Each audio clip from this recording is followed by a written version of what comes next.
Hi guys, welcome to my kitchen. Tonight I am going to be showing you how to make roasted red pepper and tomato soup. It's really delicious and I love it because it's also really easy. So what we've got going on right now, my oven is preheated to 425 degrees. On this baking sheet I have cut up 2 pounds of tomatoes along with 2 red bell peppers and a large yellow onion. And then over here in this little packet, I've got some garlic cloves. This is a whole head of garlic. And I'm just gonna put a little bit of olive oil, a little bit of salt on this. And then we're gonna close up this foil packet. What we want to happen here is we want these to get roasted and really nice and soft and mushy. So next thing I'm going to do here with my veggies, I'm just going to bring them a little closer together just to coat them. I'm just going to pour some olive oil over this, probably about 1/4 cup of olive oil. We're going to give them a good sprinkling of salt, some black pepper, and I'm also going to add some dried herbs in here, some parsley, some oregano, and some basil. And just give that a good little massage with your hands. And this is going to go into my oven and roast for about 35 to 45 minutes. And then we will bring you back and show you how to turn these into soup. Welcome back, guys. Okay, it has been approximately 25 minutes since I put this in the oven. I did let it rest for about 15 minutes to kind of stop popping and sizzling and everything. It smells really good.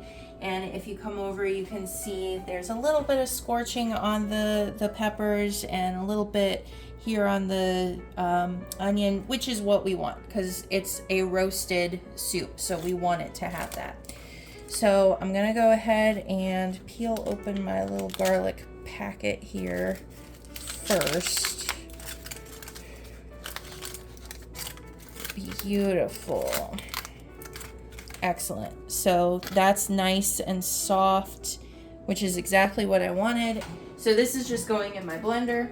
All of this is going in my blender. The easiest way to do that, of course, is just with a pair of tongs and just throw everything in.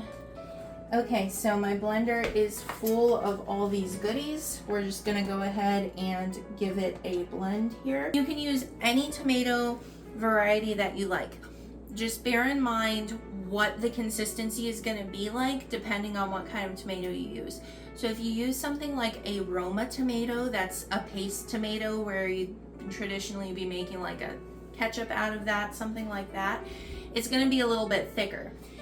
If it's thicker and you want it thinner, you can add in some chicken broth or vegetable broth, even water to kind of thin it out.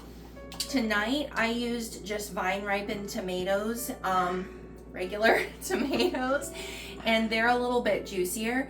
So I'm probably not going to end up adding any broth in here because it's plenty thin enough. The next thing I'm going to add, which I do recommend if you have it available, is some basil, fresh basil, because that's going to taste amazing. So with the salt and basil in there, we're going to give it one more blend.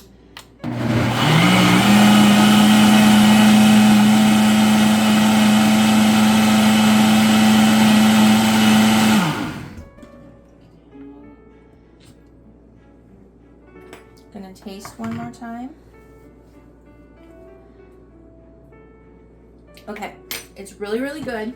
It needs a little something extra. What that's gonna be tonight is some Worcestershire sauce. I know that sounds weird for tomato soup, but it really does help bring out the flavors. So I would say anywhere between, I would start off with half a teaspoon of the Worcestershire. Not very much, just enough to kind of bump up those flavors. Just a little bit more salt, a little bit more black pepper. And then I think that's gonna be good. So let's see what it does after we blend that. Okay, I'm gonna have Nathan taste it and we'll see what he thinks.